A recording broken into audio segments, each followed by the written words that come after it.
মুন্সিগঞ্জের অধিকাংশ এলাকায় কৃষকরা বেশি দামের আশায় বাড়ির উঠান এবং বৈঠকখানায় আলু সংরক্ষণ করেছিল, কিন্তু সেসবের এখন কি অবস্থা এ বিষয়ে সরাসরি জানতে সরাসরি যুক্ত হচ্ছে সহকর্মী এম তরিকুল ইসলাম মাহবুব।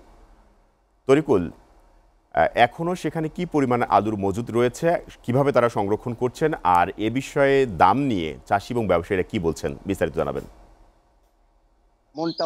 যেমনটা বলছিলেন, মুন্সিগঞ্জ জেলায় এবছর কি পরিমাণে আলু আছে, আমি যদি সেই পরিসংখ্যানটা বলতে চাই তাহলে কিন্তু বলতে হয়, আমি কিন্তু এই ব্যাপারটা নিয়ে আমার কথা হয়েছিল মুন্সিগঞ্জ জেলা কৃষি সম্প্রসারণ উপপরিচালক বিপ্লব কুমার মন্ত্রের সাথে। তিনি কিন্তু আমাকে জানিয়েছেন গেল বছর জেলার 64টি হিমাগারের মধ্যে 58টি হিমাগারে প্রায় 3,20,000 মেট্রিক টন আলু মজুদ ছিল, আর এবছর কিন্তু 61টি হিমাগারে 5,07,000 মেট্রিক টন আলু মজুদ রয়েছে। এতে জেলায় এবছর প্রায় 10 লক্ষ মেট্রিক টন আলু কিন্তু উৎপাদন হয়েছে, এরকমটা কিন্তু আমি জেনেছি। আর এই আলুগুলো কিন্তু আর গত বছর আরেকটি তথ্য আপনাকে জানিয়ে রাখি, গত বছর কিন্তু জেলার 34,355 হেক্টর জমিতে আলু আবাদ করা হয়েছিল, আর এবছর কিন্তু 34,655 হেক্টর জমিতে আলু আবাদ করা হয়েছে, যার কিন্তু করা হয়েছিল। এবং কৃষকরা কিন্তু তারপরও কিন্তু 34,758 হেক্টর জমিতে, বেশি জমিতে কিন্তু আলু আবাদ করেছে। আর কৃষকরা কিন্তু এবার একদম পানির দরে আলু বিক্রি করছে। আমি কিন্তু পথে ঘাটে দেখেছি, কিন্তু রাস্তাঘাটে কিন্তু আলু পছন্দ হয়েছে। অনেকে কৃষক কিন্তু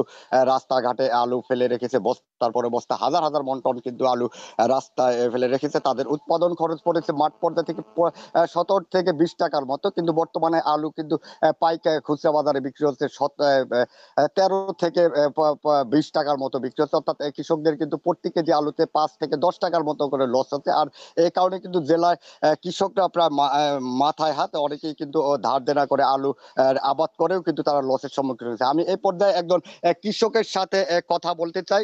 বর্তমানে আলুর কি অবস্থা এবং আপনি কি পরিমাণ আলু নষ্ট হয়েছে আপনাদের? আমার আলু যে পরিমাণ নষ্ট হয়েছে অর্ধেকের মতো নষ্ট হয়ে গেছে গা।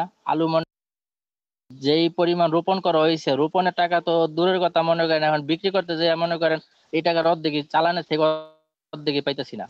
তারপরে সরকারের যদি আমাদের জন্য উদ্যোগ নিত এই আলুগুলা বাইরে রপ্তানি করার জন্য, সরকারের কোনো উদ্যোগই নেয় নাই। প্রতি বছর আলু বাইরে রপ্তানি হয়, কিন্তু এই বছর আলু বাইরে রপ্তানি হয় নাই। যাও কিছুদিন আগে ছিল, এইটা এখন বন্ধ হয়ে গেছে। আমাদের মুন্সিগঞ্জের আলু এবারকার মনে করেন যে যারা রপ্তানি করছে তারা চালান অর্ধেকই পাইবো না, অর্ধেক আরো কম পাবে চালান। তো সরকার আমাদের জন্য যদি সদয় দৃষ্টি যদি দেখতো তাহলে আমাদের এই অবস্থা হতো না। এখন কৃষকের মাথায় হাত আমাদের এলাকার লোকের। যেমনটা শুনছিলেন, আমি একজন স্থানীয় কৃষকের সাথে কথা বলেছি। তিনি কিন্তু জানিয়েছেন যে তারা এবছর যদি সরকার গত বছর কিন্তু আলু বিদেশে রপ্তানি হয়েছে, এবছরও কিন্তু যদি আলু বাইরে রপ্তানি করা হতো, বিদেশে রপ্তানি করা হতো, তাহলে কিন্তু তারা এই ক্ষতি পুষিয়ে উঠতে পারতো। আমি কিন্তু জেলার বিভিন্ন বাড়িতে যে ঘুরে দেখেছি, এরকম কিন্তু হাজার হাজার টন আলু কিন্তু নষ্ট হয়েছে। হিমাগারের জায়গা না পেয়ে কিন্তু রাস্তায়, পথে ঘাটে কিন্তু আলু অনেকে ফেলে রেখেছেন এবং স্থানীয়ভাবে সংরক্ষণ করেছেন এবং গোলায় সংরক্ষণ। আমি এ ব্যাপারে আরেকজন কৃষকের সাথে কথা বলতে চাই।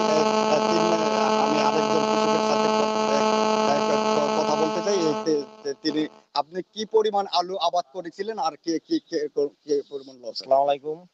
দেন আলুতে বহুত লস খাইছি আমরা। দেন 3 ভাগের 1 ভাগ চালান পাইতেছি, 2 ভাগ লস। আর আলু গোলায় রাখছিলাম স্টোরে, জায়গা না পাইয়া সেই গোলার আলু ওখানে হালাই দিতে হইতাছে আমাকে। বিরাট ধরনের ক্ষতিগ্রস্ত হয়ে গেছি গা। সরকার কোনো উদ্যোগ নেয় নাই।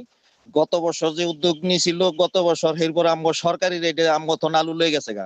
তো এইবার সরকারি রেট আলু আমগো নিল না কেন? ধন্যবাদ। শুনছিলেন, কৃষকরা অভিযোগ করছেন কিন্তু গত বছর আলুর দাম বেশি হয়, কিন্তু সরকার রেডি কিন্তু তারা বাধ্য হয়ে কিন্তু আলু বিক্রি করতে বাধ্য হয়েছেন কৃষকরা। কিন্তু এবছর তাদের দাবি যে এবছর আলুর দাম কম, কিন্তু গত বছরের মতো এবছরও কেন সরকারিভাবে ওই রেডি তারা আলু কেন নিচ্ছে না, এরকম কিন্তু একটি প্রশ্ন কৃষকদের, আলু চাষিদের রয়েছে। আর আমার কাছে এ ছিল মুন্সিগঞ্জের আলু চাষিদের দুঃখ দুর্দশা নিয়ে সর্বশেষ।